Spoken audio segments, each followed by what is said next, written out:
and welcome to Playwright, a podcast about creating and sharing new ways to play. My name is Ryan Hamann. You can call me H. And I'm Ryan Quintal. You can call me Q. You know, I've been revisiting a lot of East Asian produced rhythm games lately. I don't know what it is about rhythm games made in Japan, China, and Korea, but like the level of precision and expertise that they expect of their audience is kind of absurd. Really? So there's not like, you know, how I guess there's kind of a forgiving milliseconds worth of window either way. Are you saying these are super dialed in? Yeah, you know, I feel like the number of stages that are at kind of an approachable difficulty before they get to things that feel like, you know, mythid cryptid videos of people you would see playing in arcades at lightning speeds, you know, those types of things. Yeah. I feel like there's very little gradation between them. Yeah, and when I see those sorts of games and you see like high level play of it, it just is all incomprehensible. But I even think like high level play or the very most expert tier of Guitar Hero, which I'm sure is forgiving in comparison to the stuff you're talking about, seems like, you know, black magic to me. It's true, yeah. But good stuff. I always like, you know, creative rhythm games. It's been a little while since I've played a rhythm game with a controller instead of like some standalone wacky plastic peripheral thing. Yeah, I don't know. I mean, they really make it work. Well, while you've been turning up the intensity, I just had a weekend where I basically didn't play anything. I brought my Switch and I didn't pick it up. Somehow I sent you a photo. I was in the mountains. I was in a cabin. I have shaved my beard into a mustache. I feel as though it may be a mistake, but I'm going to just keep going with it. It's a mistake that doesn't have long-lasting consequences, though. You can always revert. That's what we call a two-way door, right? Yeah, I think it might be. I might have to go back to the just babyface Q to baby barbecue, baby Q again. I guess that's as good of a transition as any to get into the main reason why we're here. Yes. Let's put out some babyface video game pitches. Fresh, yeah. I guess fresh, baby brand because new. they're brand new. Yeah, fresh out of the oven. I think I'm going first today, so I feel a bit guilty about this one, really, because it is kind of like recycling a pitch that I made not too long ago. But I feel like I have a little bit more of a grip on it now, so maybe it'll allow us to take it in a different direction. But anyways, I'm thinking of a spy game which you're trying to infiltrate buildings or whatnot, that takes place on screen, obviously, but kind of drone operated or remote controlled infiltration tech would appear as mini games that take place on your RGB peripherals. So, you know, like we talked about before, kind of your RGB keyboard. And so it would be kind of like, you know, the game would have like a series of RGB peripherals that it would support, whether it's like the entire, you know, setup of your RGB computer with all of your graphics card and RAM chips and everything shining away, or whether it's your mouse and speakers or your keyboard or whatever, or a combination of everything. Your Xbox wireless headset? No, that has no lights on it, and I'm thankful. Yeah, I don't think so. It'd be a bit of a waste of time to put RGB lights on a headset, although I guess for streaming purposes, it's probably... Yeah, some folks. Probably kind of cool.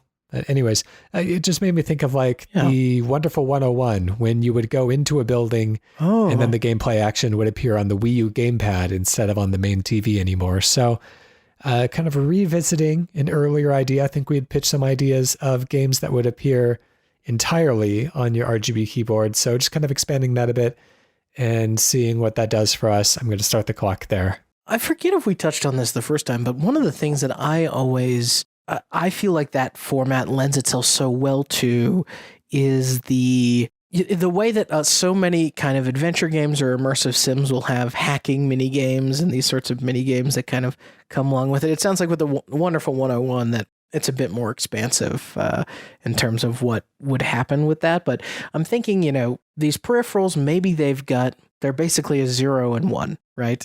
they're light on, light off. In the case of a keyboard, maybe you have individual lights all over the place, but no, not necessarily. Like it's not just like lights on or off. Like I guess it's color. Support a lot of colors and then it can kind of fade between the colors. And so, you know, you can get a lot of movement and color and everything with these displays. They're obviously not like pixel dense, which is what keeps them from just being like another normal display, but I think there's enough gradation in there that allows you to feature recognizable shapes anyways. That's interesting. Yeah, I like the idea of maybe incorporating.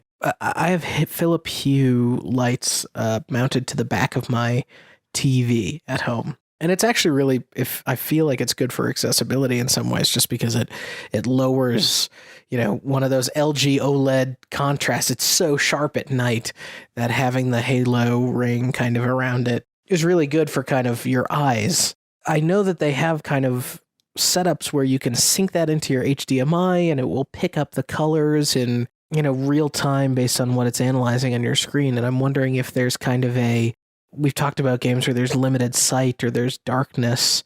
Maybe there's something about your RGB peripheral that can describe to you the monster you're facing or potentially the object that you're in contact with. Yeah, I think last time we talked about using like a light up keyboard as kind of like a radar or sonar. I don't remember. Or those things that the people from Aliens would carry around. And even if we're not able to do something quite as extreme, we could at least do, intensity of blinking lights, almost like that little device that the Ghostbusters carry to find ghosts. I like that. And then going in the direction of signaling to the player what they're in contact with, like all the RGB light stuff, I'm trying to figure out how to go beyond the quality of life thing, right? Like if you get a purple drop in Diablo or Destiny, like sure, it can light up purple, but that's just a signifier to something that the game already communicates. I'm trying to figure out how to offload the communication in a way that's engaging and fun to the player into the peripheral. Yeah, well, I think my big desire here is to have this idea of almost like in Watch Dogs, like if you were to drop one of those, RC car drones into a vent or something, then your character on screen would be taking out like a keyboard and looking at it, and you could look at your keyboard to see, the keys that are lit up and everything would be kind of like a maze you have to navigate this RC car through that would appear as like a white blip on the otherwise dark keyboard. Maybe there would be enemies as well that would be little red blips. Maybe you would have to tap keys to play a battleship type game with moving targets. Maybe if you tap a key, then it sends out kind of like a radiating sonar blip.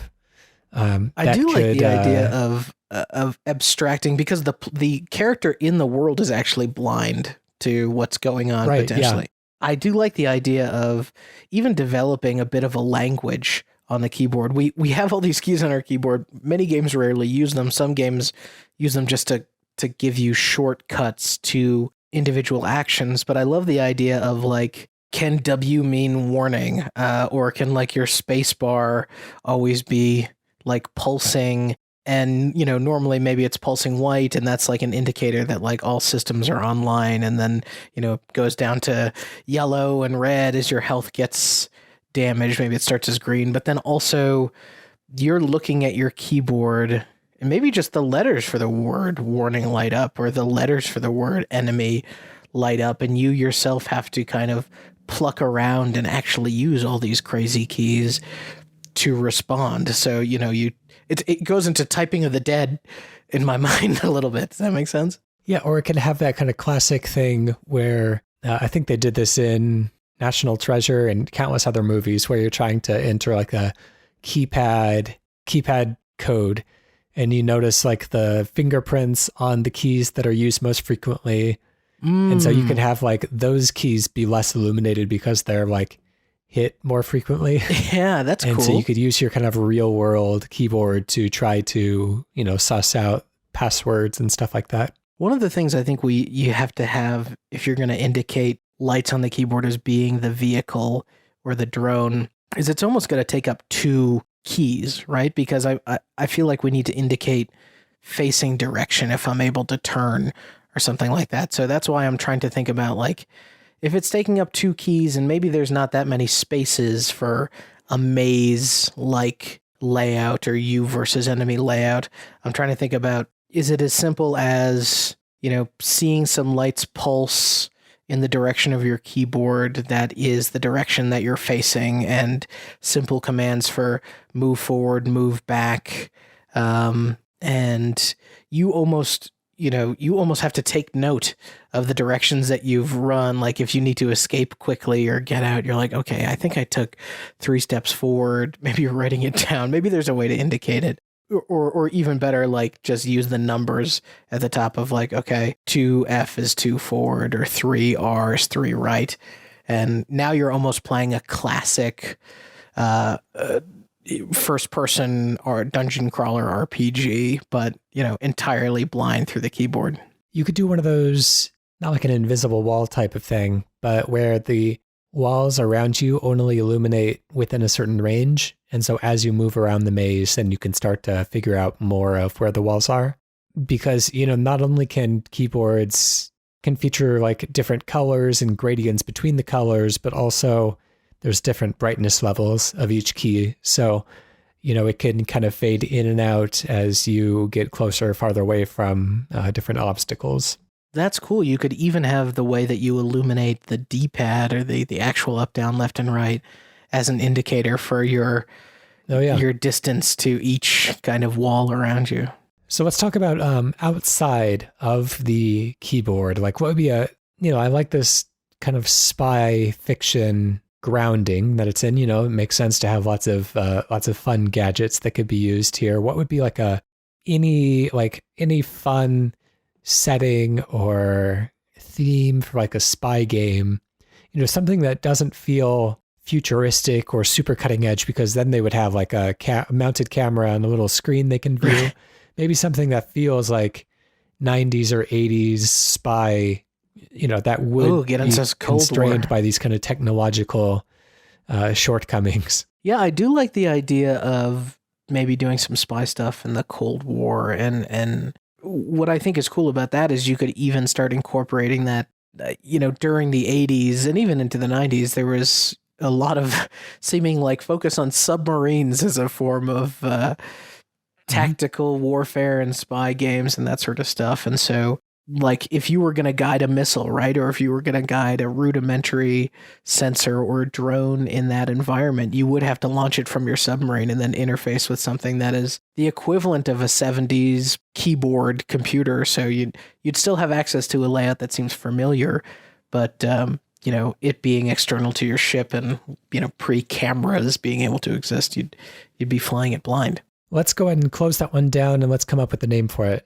Keyholes. No. I guess it's not early spy stuff, but it's, if submarines are in it, you could do like subterfuge. I was thinking of like if there's fun spy and keyboard puns to be made here. Yeah, that's where, man, there's something to crack there.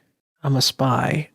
I'm sneaky. See, I'm getting like a lot of really close. SneaKey is not bad, actually. It's pretty good. I was thinking like type another day, or that's good too. Like, yeah, it's just like it's so close to being a rhyme, but it isn't quite. It's just bothering me. But SneaKey is actually pretty funny. I like that. Cool. I think that'll work for us. Q, what do you bring into the show today? This one is an idea that I'm shocked if it doesn't already exist, but I think it deserves to be existing in kind of a big way. And the idea is all of these different games, Assassin's Creed Valhalla has this, but countless of other games, RPGs, you name it, all have some mechanics about being inebriated, being drunk, being under a substance. God knows Far Cry has you go on full-on drug trips, that sort of stuff, right? I think Assassin's Creed does now too. I don't know what's going on over at Ubisoft, but I love the idea having a game that's entirely about being affected by these substances and having to accomplish seemingly mundane things like, can you remember where you put your keys before you leave the bar and get into your responsible Lyft or Uber car? Can we have dialogue trees where you are drunk and you don't really understand what the other person's saying, but you're doing your best and you're trying to avoid conflict? That sort of stuff. So all the kind of weird little things that maybe a lot of us have experienced when we had one too many, or if we're letting her rip on a weekend. All right, going to start a clock there. So first of all, let's nail down what would be, how would the drunkenness manifest itself mechanically? Obviously we've seen Grand Theft Auto have a shaky camera and a difficult to control protagonist as you're trying to walk around. Sometimes you kind of stumble and fall down, which is fine, but it doesn't, that's such like a small part of drinking. And, it's always after like one or two beers. Like, I don't know how much of a lightweight Nico Bellic is, but it's a bit embarrassing, really. But like, I think the most significant thing and the thing that would be most difficult to represent is the way in which it affects your judgment, your perception, the things you choose to say. Yes. Maybe it becomes more difficult to control a radial style dialogue menu like you would see in a Mass Effect. Maybe it's easier for the arrow to slip between more and more, choices, some of which are completely not the right thing that you would want to say in a situation. Maybe there becomes more kind of time pressure on dialogue choices, or maybe there's kind of like in Mass Effect, like renegade choices that do things that you don't intend for them to do, but become more and more difficult to avoid accidentally triggering. And you get to kind of, maybe you choose your class at the beginning of the game: weepy drunk, talky drunk, lovey drunk, all of the angry drunk. Nobody wants to play that class. Yeah, I think that's cool. And you could also do all sorts of input tricks. Like it's funny because it's like the controller often and the camera gets a manifestation of our vision, and some games try and do the joystick as a manifestation of, or the kind of the left joystick, I guess you'd say, as a manifestation of our brain, of like Sea of Thieves. Sometimes you're pressing forward and your guy just kind of goes sideways or something. Mm-hmm. So I do like the idea of all sorts of trickery around the inputs. If you're choosing in the radial menu, like, don't just flick and click, because maybe this time it's reversed in the direction that it's going to make you highlight. But you'd have to do a lot of fun UI stuff, a lot of surprising UI stuff, so that the person really has to, I think, would you say that's a fair characterization of drinking a lot, which is like something that would normally be routine, you really kind of have to zero in on to accomplish well? Yeah, potentially. The only thing is like how to make, because like the comedy comes from like being confused by mundane things, but the player isn't drunk, it's the character that's drunk. And so like, how do we obfuscate the, correct way to do such normal and mundane things enough to where this kind of comedy emerges, I think one thing that could be fun is maybe you start off every night, you start off whatever level totally stone cold sober, and you're talking, you're drinking, maybe you're playing drinking games too. Maybe we finally do Rockstar table tennis style, the best beer pong and quarters and, card game simulator, just make it a bunch of drinking games. And I love the idea of language in the voice acting slowly basically turning into a gibberish language, but a parsable gibberish. So like suddenly you start hearing, your friend Carrie refer to herself as Jerry or something like that. And you're like, is it Jerry or Carrie? Have I had a couple more to drink? And eventually, by swapping out more and more words, you have to use your kind of experience about the things that you've spoken to before with that person as a way to understand what they're really trying to tell you. And maybe some of the things there are almost entirely gibberish, and you're like, no, I thought that was, when they say schlamish, they mean popcorn or something like that. Just an example. Okay, yeah. So almost like learning how to speak like the other faction's language in World of Warcraft. Right, exactly. What else? There's kind of language and speech centers. I think conflict avoidance is a big one, right? You're maybe trying to successfully navigate a conversation. You could replace more and more of the objects around you with kind of farcical, nonsensical versions of the objects. So, if you're tasked with opening a can, then you would open the drawer where you'd expect to see the can opener. And there's just a bunch of like weird mechanical shapes in there that don't entirely make sense. And you have to kind of like choose which one you think most fits the task, with the idea that the character is just kind of like, the mental pathways aren't entirely matching up.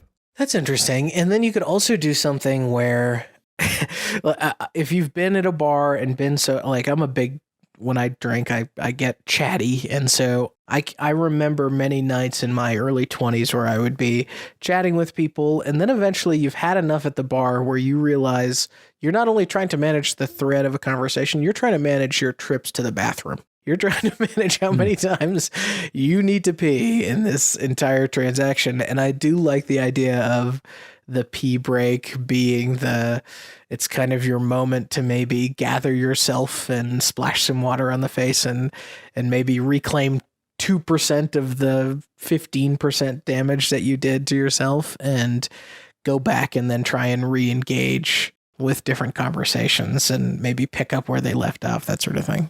Yeah, we could have little mini games that run at the same time that are the equivalent of just trying to keep your composure. So, while you're managing a conversation, you could also be managing like a game of Tetris or a game of, other types of like mental tasks that will kind of keep your brain busy and from performing optimally in these like normal social situations. I also like the idea of like the situation magnifying if you're unable to kind of, talk your way out of something, or depending on how you've kind of directed the night or your friends, like, the wrong dialogue choice, and now someone is convinced that they're doing shots. So now everything's going to get way harder for me because, well, I can't not take a shot here. So yes, little things like that I think are really kind of, I don't know. I actually really enjoyed that mechanic in Valhalla. There's a drinking game where you're kind of chugging, which is just kind of a basic rhythm game, but then they start to add in, you kind of start tilting left and right. And I do love small, like it's 1,000 small things like, oh my God, are my eyes closing? Or, oh my God, am I standing up straight? How long have I been talking? That sort of stuff. Yeah, that's a good idea. So what are the other things that, you get chatty, you say things that you probably don't mean, you lose balance. That's easy enough to depict. We've seen that plenty of times. There's a movie how else does it strike you? There's a movie that recently came out. I don't know if you've seen it. I think it would be cool maybe to even somehow remotely watch together if we could figure it out. But it's with Mads Mikkelsen. Do you know what I'm talking about here? Yeah, I know what you're talking about. Yeah. I don't remember what it's called, though. It's called Second Round or something like that? Yes. And it's about a group of people who are just trying to stay like the perfect amount of drunk. Like they're trying to stay in that state where like you're better at everything. And I love the idea of, the goal is not like, we don't want to incentivize the player to stay completely sober throughout the night. This is going to get beyond an M rating, like encouraging alcohol consumption. But you don't want the player to stay sober, but you don't want them to maybe go way, way, way beyond. But it's like, how long can they maintain that state? Another round. That's what it's called. Anyways, I think with that, even though we did kind of open with a question there, we are out of time. So damn, let's go ahead and cork that bottle again and give it a name. Boy, another round is too bad that's taken. That's pretty good. It's a good game name as well. Yeah. I mean, I do like the idea. It sounds like a fighting game if you do like Final Round or something like that. Famous game director Swery65 frequently tweets out with the hashtag #DrinkKing with King all capitalized, which is kind of a fun SneaKey homage to him, and also homage. I love it. Drink King and the Drink King of Fighters spinoff. Okay, community contribution time. This is from the r/game ideas Reddit from user Dingo Slayer 506. Dingo Slayer, like somebody who just attacks kangaroos? like the wild dogs. Oh, is that what a dingo is? It's a dog? I thought it was a kangaroo. Yeah.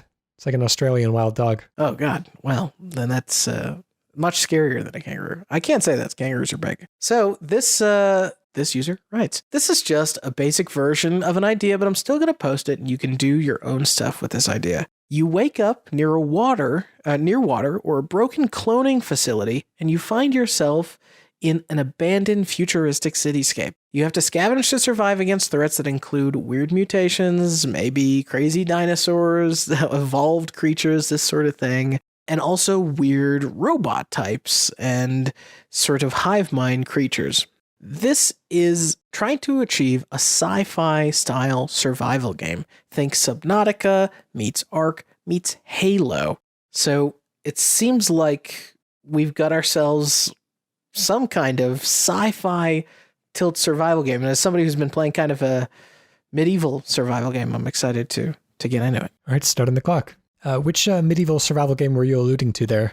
Well, it's not really medieval. It's Valheim, and I know that that's like Oh, yeah, of course. Prehistory. But I agree, a lot of these things, I like the reframing of there was technology. Subnautica has a lot of technology in it, for example, and maybe I am a clone, so maybe we can do things with the cloning mechanic as well. Yeah, so you have some momentum with survival games recently. Like, what immediately jumps out to you, like as far as this setting and style goes? Like, how does this, I guess, trigger any ideas in your head right off the bat? For me, I love the idea.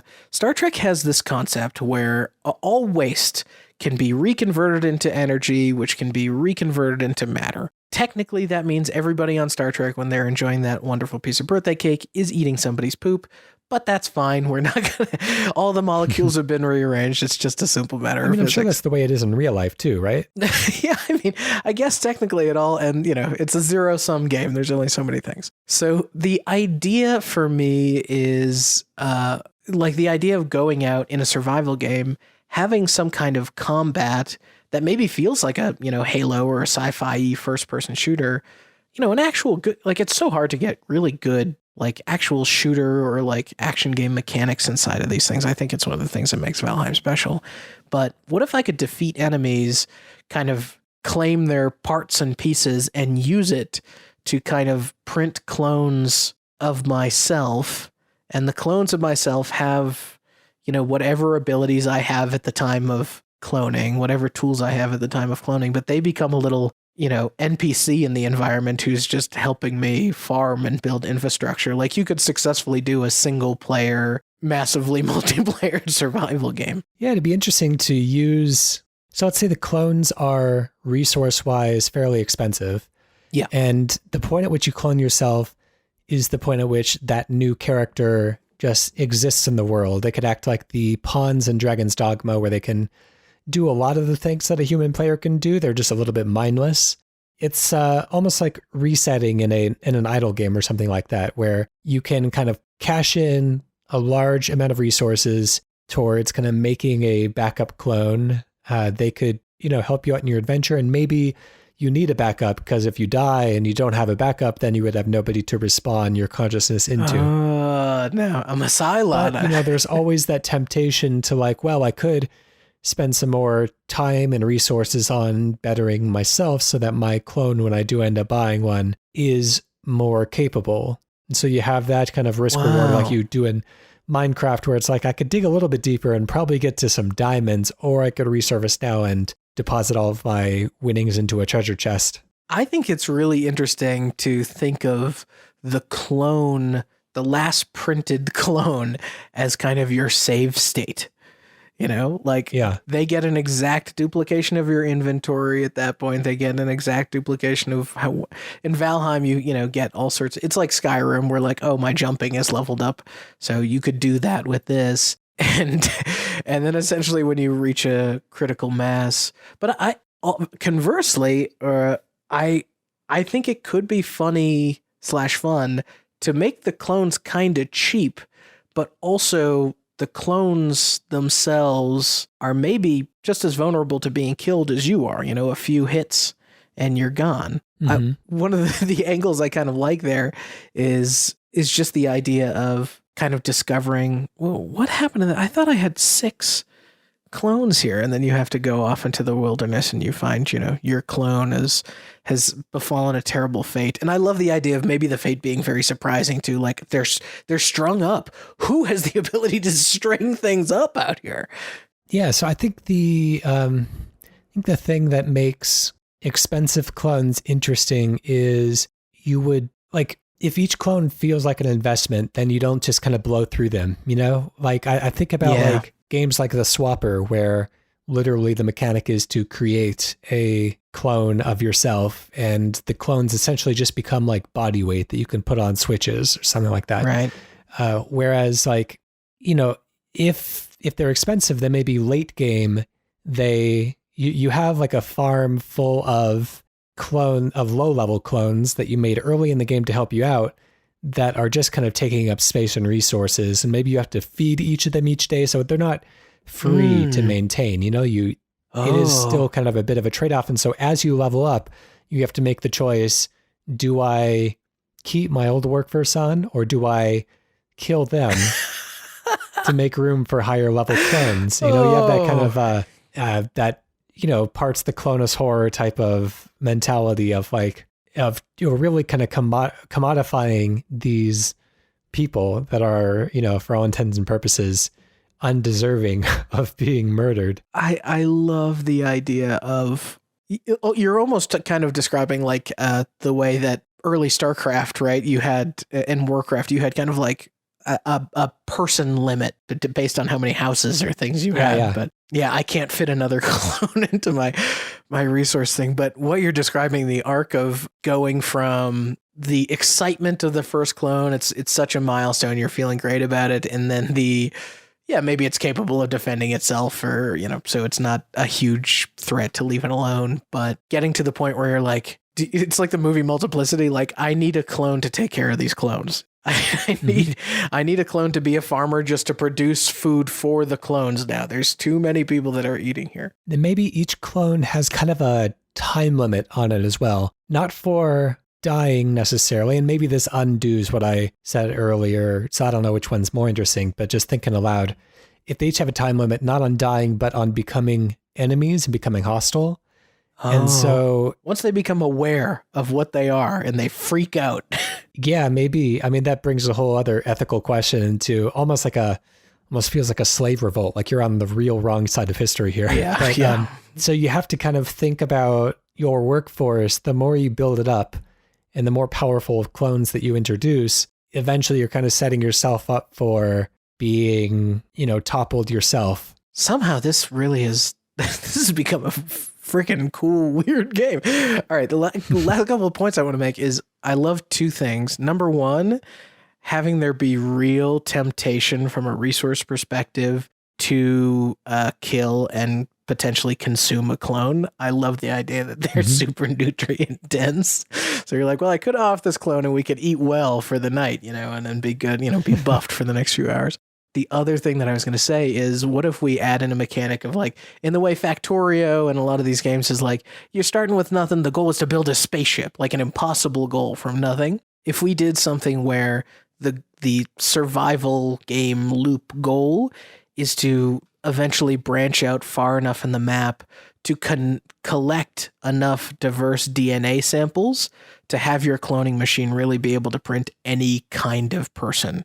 And you're trying to, you know, get every combination of race and gender DNA that you can get your hands on. And so it's not just 1,000 U's, but eventually you actually have genetic diversity that's all working together. So we have about enough time to add one more kind of wrinkle to this. What would be like a fun little cherry on top that would throw this into a whole another realm of chaos? When you mentioned that the clones could revolt, I think you could also do have fun mechanics where you actually, they won't revolt if you treat them well while they're completely under your control. Okay. It's like, when they wake up, who will they think what will they think of their creator? Maybe there's mutations that don't reach kind of full maturity until later on. And so you don't know whether you're kind of sitting on a particular time bomb of a clone or not. And so maybe getting to know each of them would allow you to kind of elucidate if any of them are going to be particularly dangerous when they turn. Yeah, or maybe just having a lack of diversity is what. Anyways, this is all feeling very, very sinister. But Yeah, I think great. it makes for a fun video game idea. So let's go ahead and close that one down, and let's come up with a name for it. Okay, this is going to sound grand fantasy sci-fi for you. The Last of the Endless. Last of the Endless. Yeah, It does feel like something that could actually exist. It's evocative. It's a little sinister.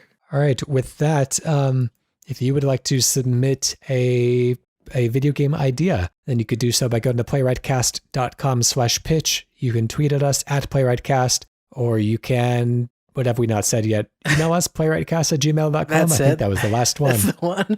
Anyways, who submitted that one again? Oh, that is from Reddit user Dingo Slayer 506. That's right. The Dingo Slayer. The Dingo Slayer, which is sinister. Yes. Why don't you do the rest of the plugs for us? Special thank you to PROTODOME for the use of our theme song, Hello World, off the album Blue Noise.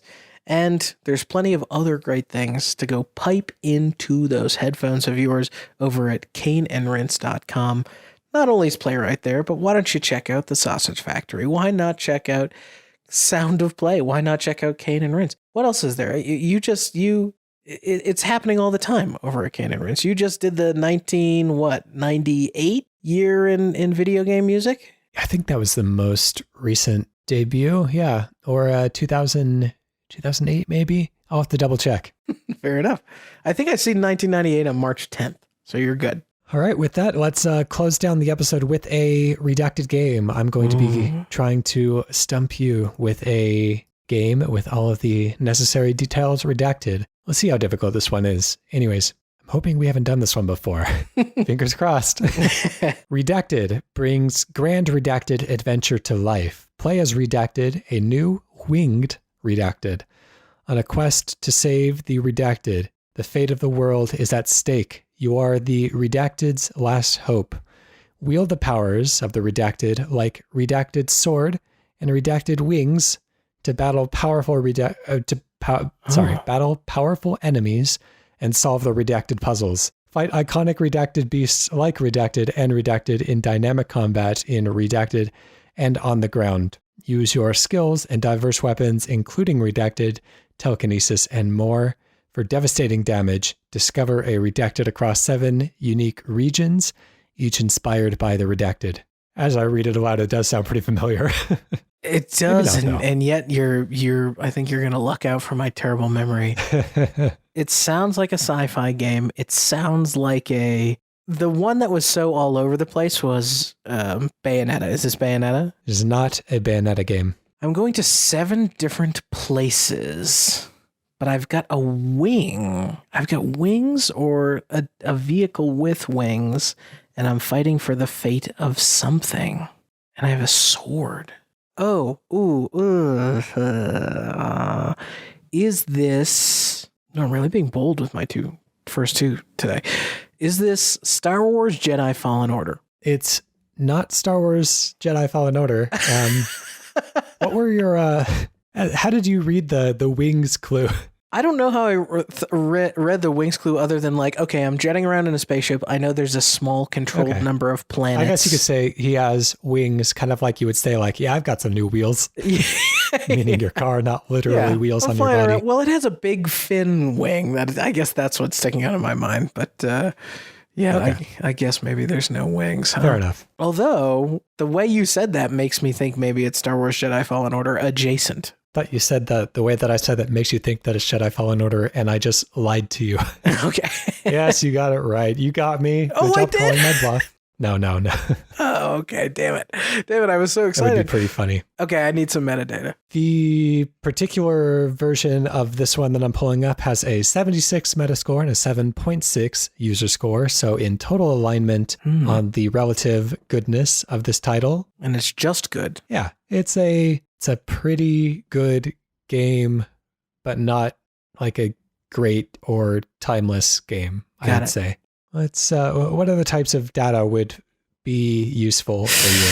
Well, you said this particular version of this game. So yeah, it is multi-platform. I mean, I'm on my last guess, so if you could give me a couple of bad and or good and bad review. Okay. A 10 review reads, I love this. What a nice surprise. It's not revolutionary, but so much fun.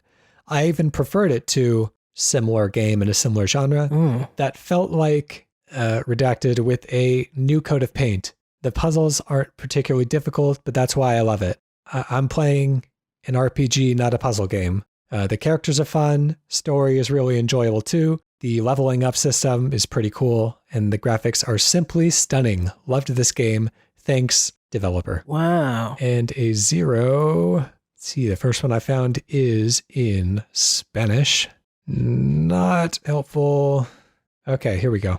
A 0 starts off, there are many parts of this game I really like, so already on shaky ground. The art style is lovely, the music is really good, and the combat is fun and challenging.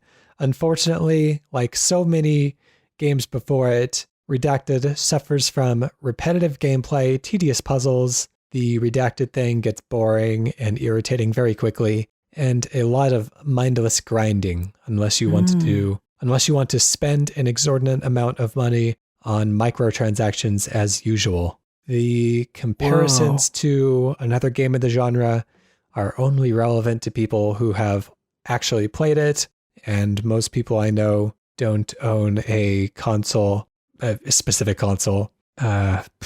So who gives a shit if it's similar? Whatever. Yeah. This person's kind of spiraling, I think. Yeah, no kidding. Sadly, Jeez. overall, this is just another rather tedious, unoriginal, Redacted game with a shiny new coat of paint. I really tried to get into it as it was a Christmas present from my partner, but it's just so unoriginal and repetitive that I had to just say no more and delete it. 0 out of 10. Wow. Gosh, that person really did not like that. Okay. Seemed like they were going to for a little while there, though. I really like this game, but I hate it. And here's why is probably the bio of most gamers, I feel like. Okay. What additional details have I pulled in? I've pulled in this is RPG or RPG-ish. It has puzzles that are effing boring or whatever. It has other games. I guess this is a given, but it has other maybe similar games in a similar series that I assume is known. I think the amount to which this is similar to other games is notable. Right. So now I've got to chalk my brain for like what are some B tier, I guess, games, and it kind of sounded like it was maybe a console exclusive to a particular console. It's not. It's a multi-platform game, but it's compared to at least one console exclusive that felt like it kind of grounded itself in a moment in time. So that brings my brain down to it's kind of a middle of the road, and maybe when I think of being compared to another notable console exclusive, that it maybe those notable console exclusives existed on a PlayStation or a Nintendo. Usually those are the ones with the such notable genre blazing sort of things, but not necessarily. Unless this is that Crazy Taxi RPG that we've been wanting for so long. that you've been waiting for. And it's a role-playing game. It's kind of okay. Not terrible. Ooh, I feel like I've got all the information. I go to 7 places. I've got a wing or wings, or maybe it's a vehicle. Give me one more read through the description before I make this guess, please. Redacted brings Grand Redacted adventure to life. Play as Redacted, a new winged Redacted, on a quest to save the Redacted. The fate of the world is at stake. You are the Redacted's last hope. Wield the powers of the Redacted like Redacted sword and Redacted wings to battle powerful enemies and solve Redacted puzzles. Fight iconic Redacted beasts like Redacted and Redacted in dynamic combat in Redacted and on the ground. Use your skills and diverse weapons, including Redacted, telekinesis, and more, for devastating damage. Discover a Redacted across 7 unique regions, each inspired by the Redacted. And so I feel like that helped me reframe thinking of wings as maybe a power or a power up. And it's maybe compared to something. Okay, I've almost got something. Is this... It's just not... I'm trying to think of something that feels kind of like an off-brand something else, and that's the thing that I'm struggling with the most. Okay, I've got one. It's multi-plat. It is kind of like another game in the genre. It's got powers, and it's got an RPG, and it's got some I think, some kind of lousy puzzles, and I'm going to guess Titan Quest. Not Titan Quest, unfortunately. Sorry. Oh, no. And if this is something we've done before. And see if that unlocks it for you. Okay, thank you. Wow. Okay, so this is a multi-platform game from 2020. Oh, holy cannoli. Wow, that should be everything. It's a multi-platform game from 2020. Well, it just narrows it down in that it was something that happened very recently last year, so you don't have to think through all of video game history. Oh, and 2020 was kind of a weird year for games, too. Okay. I should have asked for the year a long time ago. 2020. We had re-releases of stuff. What do we got? We got some Yakuzas, and we got Spider-Mans, and I'm trying to think of... Yakuza went a little RPG-ish. But I don't think that the recent Yakuzas are derisively compared to other games due to their similarities. No, if anything, I guess they're beloved. Other than things within their own series. Oh my gosh. Is this Immortals Phoenix Rising? It is indeed. Oh, well, so the 2020 was a big hit. I appreciate that. What are the 7 things? So, formerly titled Gods and Monsters, Immortals Phoenix Rising brings grand mythological adventures to life. Play as Phoenix, a new winged demigod, on a quest to save the Greek gods. The fate of the world is at stake. You are the gods' last hope. Wield the powers of the gods like Achilles' sword and Daedalus' wings to battle powerful enemies and solve ancient puzzles. Fight iconic mythological beasts like Cyclops and Medusa in dynamic combat in the air and on the ground. Yeah. Use your skills and diverse weapons, including self-guided arrows, telekinesis, and more for devastating damage. Discover a stylized open world across 7 unique regions, each inspired by the gods. Son of a bee sting. Unbelievable. I bought this thing for like $20 on an Xbox sale and have not touched it yet. I've been meaning to pick it up when it goes on sale again because the new kind of like, I think Chinese inspired DLC looks really neat. You must remember, but do you remember how we all, like the vibes we all got when Ubisoft originally, like it leaked, it was called Gods and Monsters and it looked like this Breath of the Wild thing. And I felt like, oh, finally a big company is going to take all the things that Nintendo did and, you know, seemingly add a bunch of maybe quality of life things to it or something. And it just kind of, I don't know. Maybe this is unfairly a 7.6. Maybe there's it's an 8 something in there or something. I mean, from what I've heard from the people who have spent time with it, and this is probably a self-selection bias as well, but I think people do tend to enjoy it, like noting that it's not going to be anything that's like super timelessly memorable, but you know, they enjoy their time with it. Well, there you go. Maybe it'll be my next background forever game whenever I finish Valhalla. Yeah, I'm trying to finish Watch Dogs Legion before I get too far into Valhalla. Man, these Ubisoft, you can turn down the number of hours by a little bit. Yeah, that's their business model though. Anyways, thanks for listening, everyone. We'll catch you again next week for another Playwright. Bye.